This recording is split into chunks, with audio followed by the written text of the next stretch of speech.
মামলা সাবমিট হবে। আমি নিজেই মামলার বাদী হয়েছি। আমরা আজকে বাংলাদেশ পেয়েছি, এটা ভারতের অবদান।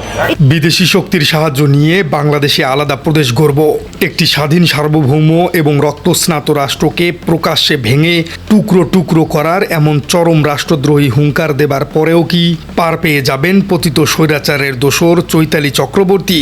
এই চৈতালি চাড়ালের বাচ্চার যদি বিচার আপনারা না করেন, মাননীয় স্বরাষ্ট্রমন্ত্রী, আপনাদের খবর আছে। দেখেন মুসলমানরা কত শান্তিপ্রিয়, এখন পর্যন্ত তাকে কিছু বলে নাই। ওরা জানে যে এই মুসলমানরা যদি রাস্তায় নামে নাকি এবার বাংলাদেশ সরকারের পক্ষ থেকেই রাষ্ট্রদ্রোহ আইনে ফেসে যাচ্ছেন সেই চৈতালি চক্রবর্তী?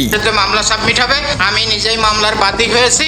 এই বাংলাদেশ দর্শক, আপনারা কি কখনো ভেবে দেখেছেন একটি স্বাধীন দেশে দাঁড়িয়ে সেই দেশকেই ভাগ করার হুমকি দিলে আইনে তার শাস্তি আসলে কি? গণমাধ্যমে দেওয়া সাক্ষাৎকারে কট্টরপন্থী নেত্রী চৈতালি চক্রবর্তী অত্যন্ত দম্ভের সাথে বলেছেন, আপনারা যদি বেশি বাড়াবাড়ি করেন তাহলে বিশ্বের বিভিন্ন দেশ থেকে সাহায্য চেয়ে আমরা একটি আলাদা প্রদেশ গড়ব। বাংলাদেশে হিন্দুদের বিরুদ্ধে যারা কথা বলবে তাদের ঠ্যাং ভেঙে দেওয়া হবে এবং বাংলাদেশে হিন্দুদের জন্য আমরা একটা আলাদা প্রদেশ গঠন করব। যদি বেশি বাড়াবাড়ি করেন তাহলে আমরা একটি প্রদেশ করতে এখানে বাধ্য হব। আমরা প্রদেশ করতে চাই সনাতনী সম্প্রদায়, যেটা আইন বিজ্ঞান এবং রাষ্ট্রবিজ্ঞানের দৃষ্টিকোণ থেকে এই একটি মাত্র বাক্য কতটা ভয়ঙ্কর তা হয়তো সাধারণ মানুষ পুরোপুরি আঁচ করতে পারছে না। দণ্ডবিধির 123-এর ক এবং 124-এর ক ধারা অনুযায়ী কোনো নাগরিক যদি দেশের অখণ্ডতা, স্বাধীনতা এবং সার্বভৌমত্বের বিরুদ্ধে অবস্থান নেন কিংবা দেশের একাংশকে বিচ্ছিন্ন করার জন্য কোনো বিদেশি বা দেশি শক্তির সহায়তা কামনা করেন, তবে তা সরাসরি রাষ্ট্রদ্রোহিতা বা সেডিশন হিসেবে গণ্য হবে। এই ধারা অনুযায়ী রাষ্ট্রের সৃষ্টি এবং অখণ্ডতাকে প্রশ্নবিদ্ধ করা বা বিলুপ্ত করার ষড়যন্ত্র করা রাষ্ট্রের সর্বোচ্চ অপরাধগুলোর মধ্যে একটি। দিন বসে রাস্তায় নামাজ পড়ে ডিস্টার্ব করে মানুষের, কত বড় সাহস এই মহিলা! তারপরে সে বলেছে আমরা বিদেশিদের সাহায্য নিয়ে এদেশে আলাদা হিন্দু প্রদেশ গঠন করব। প্রদেশ বিষয়টা বাংলাদেশে নাই, প্রদেশ আছে ভারতে, বাংলাদেশে প্রদেশ নামক কিছু নাই। অর্থাৎ সে অপ্রকারান্তরে বলেছে হিন্দুদের নিয়ে আলাদা একটা প্রদেশ বানাতে চাই। আমার বক্তব্য যে এর শাস্তি যাবজ্জীবন কারাদণ্ড বা বিশেষ ক্ষেত্রে একদম মৃত্যুদণ্ড। সহজ কথায় বলতে গেলে চৈতালি চক্রবর্তী প্রকাশ্যে বিশ্বের বিভিন্ন দেশের সাহায্যে দেশের ভেতরে আলাদা প্রদেশ গঠনের যে হুমকি দিয়েছেন তা কোনো সাধারণ রাজনৈতিক ক্ষোভ বা বাকস্বাধীনতার চর্চা নয়। এটি মূলত একটি স্বাধীন রাষ্ট্রের বিরুদ্ধে প্রকাশ্যে যুদ্ধ ঘোষণার শামিল। একজন সুপ্রিম কোর্টের আইনজীবী হয়েও তিনি জেনে বুঝে এমন রাষ্ট্রদ্রোহী বক্তব্য দিয়েছেন। এর অর্থ হলো তার এই স্পর্ধার পেছনে অত্যন্ত শক্তিশালী দেশি বা বিদেশি চক্রের ইন্ধন রয়েছে। একবার চিন্তা করে দেখুন দর্শক, ভারতের পশ্চিমবঙ্গে বসে কোনো মুসলিম নেতা যদি বলতেন তারা বিদেশি সাহায্যে কলকাতাকে আলাদা রাষ্ট্রে পরিণত করবে, তবে এতক্ষণে ভারতের গোয়েন্দা সংস্থা তাকে গ্রেপ্তার করে রিমান্ডে চরম সীমায় নিয়ে যেতেন। সাধারণ মানুষের মনে এই প্রশ্নটি এখন সবচেয়ে বেশি ঘুরপাক খাচ্ছে। এত বড় রাষ্ট্রদ্রোহী কথা বলার পরেও প্রশাসন কেন নীরব? প্রদেশ বানাতে চাই। আমার বক্তব্য যে সরকার এটা দেখে কেন তাকে ওই সমাবেশের ভিতরে 5 মিনিটের ভিতর গ্রেপ্তার করা হয় নাই?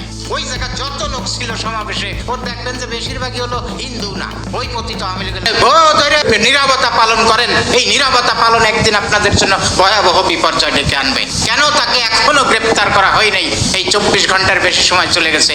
আমরা তার অবিলম্বে গ্রেপ্তার চাই, না হলে দেশের মানুষ আইন হাতে তুলে নিয়ে অনেক কিছু করে ফেলতে পারে। আমরা সেটা চাই না। আমরা আইনকে শ্রদ্ধা করি, দেশের প্রচলিত বিচার ব্যবস্থাকে।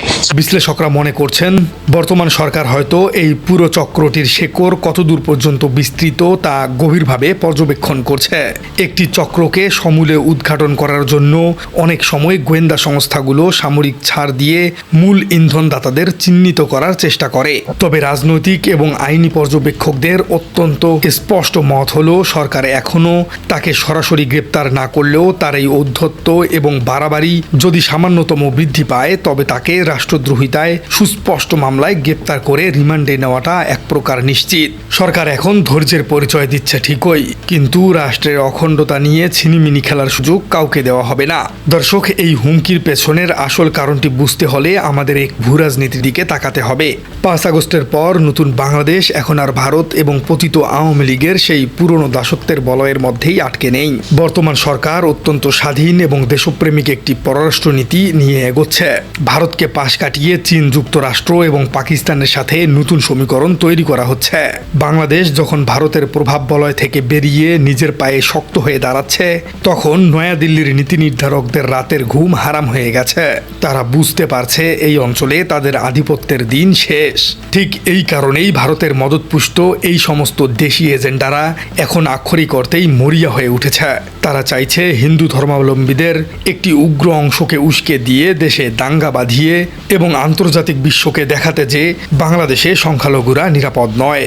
ভারত চাইছে যে কোনো উপায়ে বাংলাদেশকে অস্থিতিশীল করতে। আর চৈতালি চক্রবর্তীর মতো পতিত আওয়ামী লীগের দোসররা হলেন সেই ভারতীয় এজেন্ডা বাস্তবায়নেরই নিছকে সাজানো খুঁটি। দর্শক, এখানেই লুকিয়ে আছে মূল টুইস্ট। চৈতালির এই রাষ্ট্রদ্রোহী হুমকিকে বিচ্ছিন্ন কোনো ঘটনা হিসেবে দেখার বিন্দু নেই। এটি মূলত একটি সুগভীর এবং সুপরিকল্পিত বিদেশি ব্লুপ্রিন্টেরই অংশ।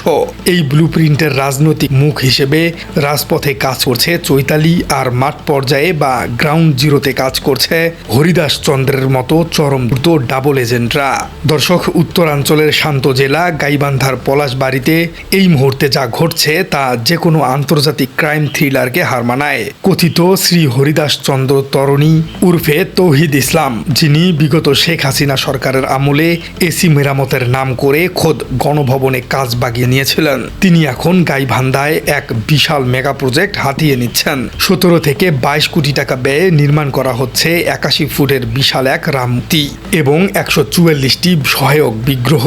একজন সাধারণ এসি মেকানিকের কাছে এত কোটি টাকা কোথা থেকে এলো তা এক বিশাল রহস্য।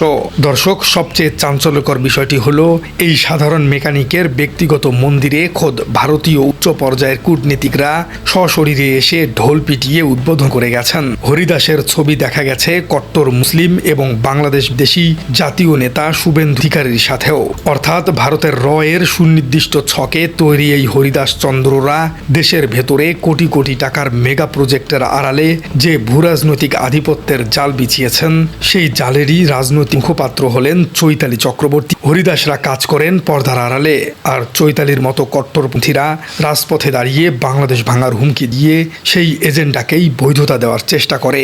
দর্শক, বাংলাদেশের চারপাশে যা ঘটছে তা থেকে একটি বিষয় অত্যন্ত স্পষ্ট: বাংলাদেশ কোনো ফেলনা রাষ্ট্র নয়। লাখো শহীদের আত্মত্যাগের বিনিময়ে অর্জিত এই স্বাধীন ভূখণ্ডকে ভেঙে ফেলা প্রদেশ বানানোর স্বপ্ন যারা দেখছেন, তারা মূলত বোকার স্বর্গে বাস করছেন। চৈতালি চক্রবর্তীর মতো ব্যক্তিরা সনাতন ধর্মাবলম্বীদের অধিকার আদায়ের নাম করে মূলত সাধারণ হিন্দু সম্প্রদায়কে বিপদের মুখে ঠেলে দিচ্ছেন। প্রিয় দর্শক, আপনার কি মনে হয় এই চৈতালিকে কি আসলেই গ্রেপ্তার করা উচিত? বাংলাদেশ সরকার কেন এখনো চুপ করে বসে আছে বলে আপনি মনে করছেন? কমেন্টে জানিয়ে দিন আপনার সুচিন্তিত মতামত। আর আমাদের চ্যানেলে হয়ে থাকলে চ্যানেলটি সাবস্ক্রাইব করে বেল আইকনটি বাজিয়ে দিন। দেখা হচ্ছে পরবর্তী ভিডিওতে। বাংলাদেশের হিন্দুরা তখন দেশান্তর হয়েছিল, ভয়ে নিজেদের জায়গা সম্পত্তি সবকিছু ফেলে রেখে। এরকম অনেক হাজার হাজার হিন্দুর জায়গা আছে যেগুলো নাকি বাংলাদেশে পড়ে রয়েছে, কিছু মুসলিমরা জোরপূর্বক সেটা ভোগ করতেছে। যদি এগুলোর সঠিক খোঁজ না হয় না, তাহলে বাংলাদেশের অর্ধেক সম্পত্তি হিন্দুদের, এটা আমি বলে রাখলাম।